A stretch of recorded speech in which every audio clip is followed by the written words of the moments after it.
અને જન્મથી ડોસીને ભગવાને ડોકું આપ્યું જ નથી. અહીંયા ખબર ડોકું ચોંટાડેલું રાખે. આ મારી સાસુ જોઈ લો, આ ડોસી ઘરમાં આમથી આમ અટવાયા કરે.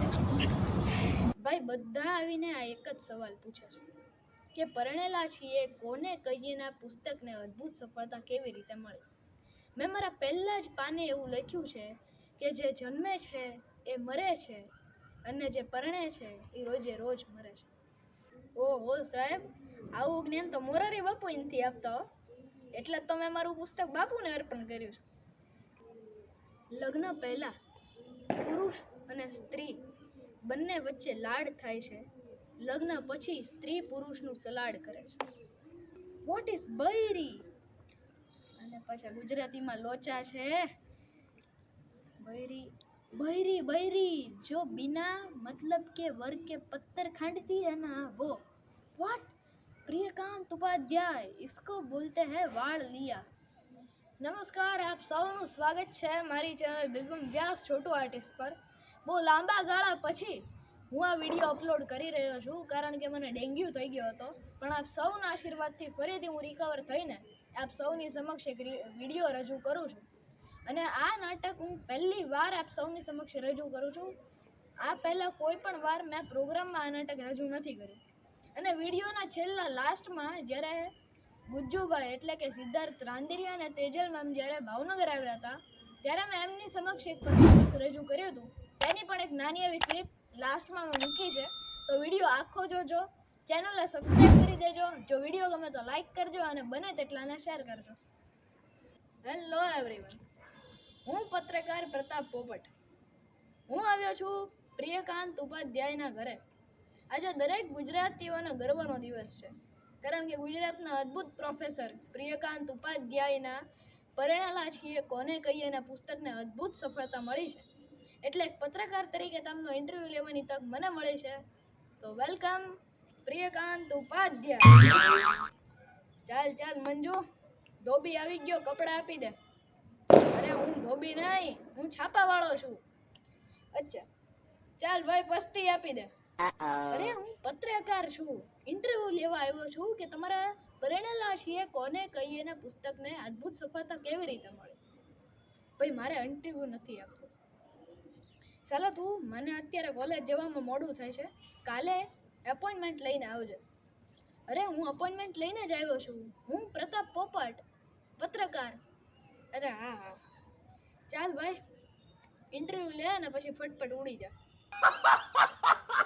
હા તો સર, તમારા પરણેલા છીએ કોને કહીએ એના પુસ્તકને અદ્ભુત સફળતા મળી, તેની પાછળનું રાજ શું છે? ભાઈ બધા આવીને આ એક જ સવાલ પૂછે છે કે પરણેલા છીએ કોને કહીએ એના પુસ્તકને અદ્ભુત સફળતા કેવી રીતે મળે. મેં મારા પહેલા જ પાને એવું લખ્યું છે કે જે જન્મે છે એ મરે છે અને જે પરણે છે એ રોજે રોજ મરે છે. બોલો. ઓહો સાહેબ, આવું જ્ઞાન તો મોરારી બાપુ નથી આપતા, એટલે જ તો મેં મારું પુસ્તક બાપુને અર્પણ કર્યું. અને શું તારે ગર્લફ્રેન્ડ? આને કહેવાય મળી રહેશે. હાથીને મણ, કીડીને કણ, પત્રકારને પણ. હે જો ગર્લફ્રેન્ડ છે ને, તને ટીપ આપું. તને શું અહીંયા બેઠા જ નહીં, બધાને ટીપ આપું. ગર્લફ્રેન્ડનો નંબર છે કોઈ સેવ નહીં કરવાનો. નામથી સેવ કોઈ દિવસ ગર્લફ્રેન્ડનો નંબર નહીં કરવાનો. આ તો શું કોઈ જોઈ જાય ને તો રામાયણ થઈ જાય. ગર્લફ્રેન્ડનો નંબર એવી રીતે સેવ કરવાનો, લો બેટરી કનેક્ટ ચાર્જ. મારી બેની શંકા છે, એટલે જ્યારે ઓલાનો ફોન આવે ને ત્યારે રોજ આવીને મને કહે પૈસા બા મોબાઈલ બહુ જૂનો થઈ ગયો, બદલી કાઢો બદલી કાઢો. એટલે આવું કરવાનું. એટલે ચાલો અત્યારે બદલીમાં બેઠો, અહીંયા તું મારી વાત સાંભળ. લગ્ન પહેલા પુરુષ અને સ્ત્રી બંને વચ્ચે લાડ થાય છે. લગ્ન પછી સ્ત્રી પુરુષનું સલાડ કરે છે. મારું પણ સલાડ જ કરી નાખ્યું. લે લા ક્યાં એકવાર હું બેઠો તો મારી ગર્લફ્રેન્ડને ફોન આવ્યો. લે લા બોરે ભાઈ, ફોન આવી ગયો. હેલો સોનિયા, લો બેટરી? હા ભાઈ લો બેટરી. 2 મિનિટ. હા હેલો સોનિયા, प्रोफेसर आप कब आ रहे हो? मैं कितनी देर से आपका यहाँ पर इंतजार कर रही हूँ। अरे भाई मैं तो तैयारी हूँ, वो रसोड़े में बैरी खाने का डिब्बा तैयार कर रही है। वॉट इज बैरी? पाછા ગુજરાતીમાં લોચા છે। बैरी बैरी बैरी जो बिना मतलब के वर्ग के पत्थर खांडती है ना वो। What? अरे वो थोड़ा लंबा है, मैं आकर समझाऊंगा। देखो आज हम लोग कॉलेज नहीं जाएंगे, आज हमको एलिफेंटा केव्स पिकनिक पे जाना है। व्हाट इज गुफा? अरे गुफा गुफा, अरे गुफा, केव्स केव्स, एलिफेंटा केव्स जाना। अच्छा अच्छा, हाँ तो प्रोफेसर, कितनी बार बोला है मुझे प्रोफेसर मत बुलाया करो, मुझे पीयू बोलो। पीयू?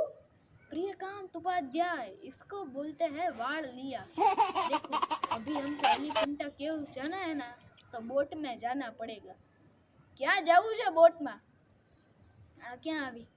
બોટ નહીં ગાંડી, વોટ વોટ કહું છું। આજે કોલેજમાં ઇલેક્શન છે। હેલો હેલો, હા હા ભાઈ, વાંધા વચકા પછી ફોન કરો, બાય બાય। હા બોલો। પછી ગઈકાલે તો ઇલેક્શન ગયું, હવે ગાંડી ગઈકાલે હતું ને સિટિંગ કમિટીનું હતું, આજે સ્ટેન્ડિંગ કમિટીનું છે અને કાલે સ્લીપિંગ કમિટીનું હશે। મારે હવે રોજ આવવા મોડું થશે, મારી રાહ નહીં જોવાની। ચાલો હું જાઉં છું, હું પણ આવું છું તમારી સાથે। બસ આ ગુજરાતી બૈરાઓનો આ જ વાંધો, જ્યાં વર જઈને પાછળ પાછળ આવો। ચાલો હું પણ આવું છું। ક્યાં આવું છું? પેલો સિકંદર લડી લડીને ભારત સુધી આવ્યો, એની બહેરીન સાથે લઈને આવ્યો હતો। પેલો તાનસેન એવરેસ્ટ ચડી ગયો તો પણ એની બહેરીન લઈને આવ્યો હતો। તો રામ સીતાને લઈને ગયા હતા ને, તો ડોબી એમાં જ રામાયણ થઈ। ચાલ હું જાઉં છું હવે। ચલો ભાઈ બહુ મોડું થઈ ગયું, મારે હવે ભાગવું પડશે, બાય બાય। પ્રોફેસરનું કંઈક વિચિત્ર લાગે છે।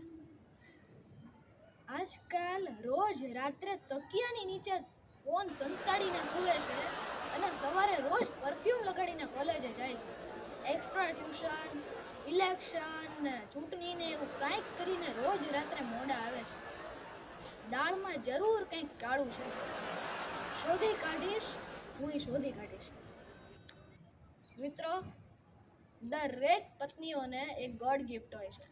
પતિ કેટલો પણ ચાલાક હોય પણ તેની ભૂલ તો એ ગમે ત્યાંથી શોધી જ કાઢે। એવું જ અત્યારે આ મંજુબેનમાં થયું છે। અત્યારે રાતના 12 વાગ્યા છે અને પ્રોફેસર હજી સુધી ઘરે આવ્યા નથી।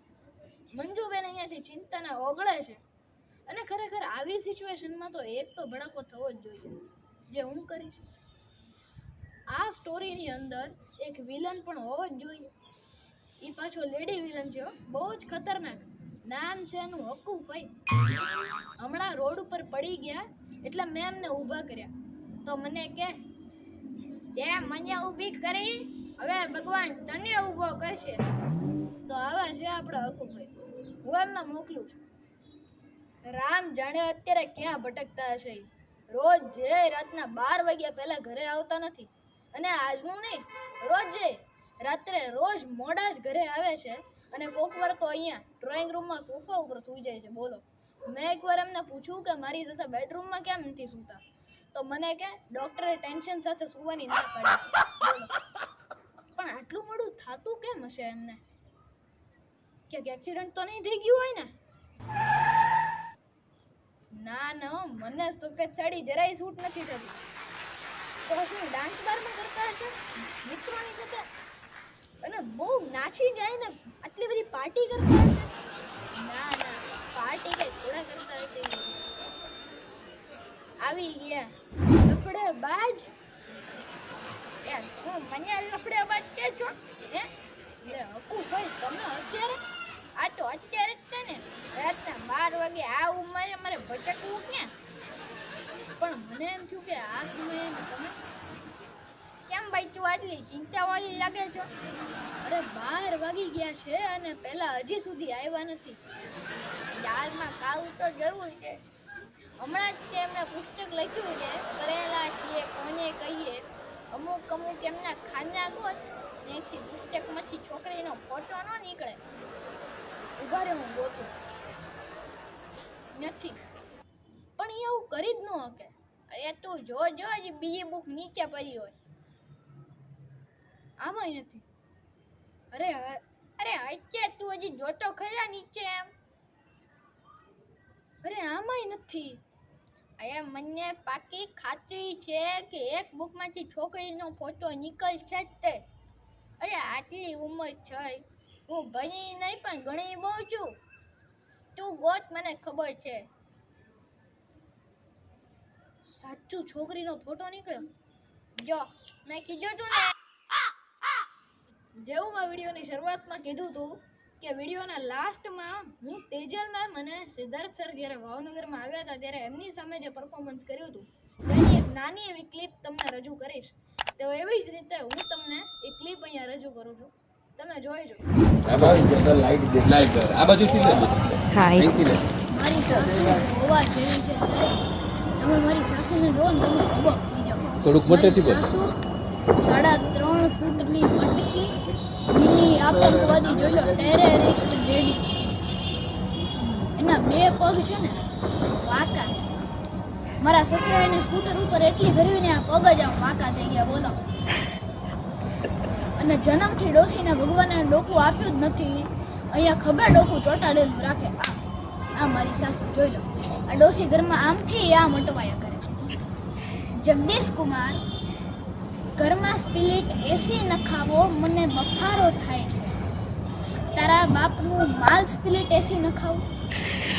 જગદીશ કુમાર, મેં નક્કી કર્યું છે આ વખતે હું તમે ને બકુડી ગોવા ફરવા જઈશું. અને મેં નક્કી કર્યું છે લંગડીને ઉપાડીને ગોવાના દરિયામાં આવીશ.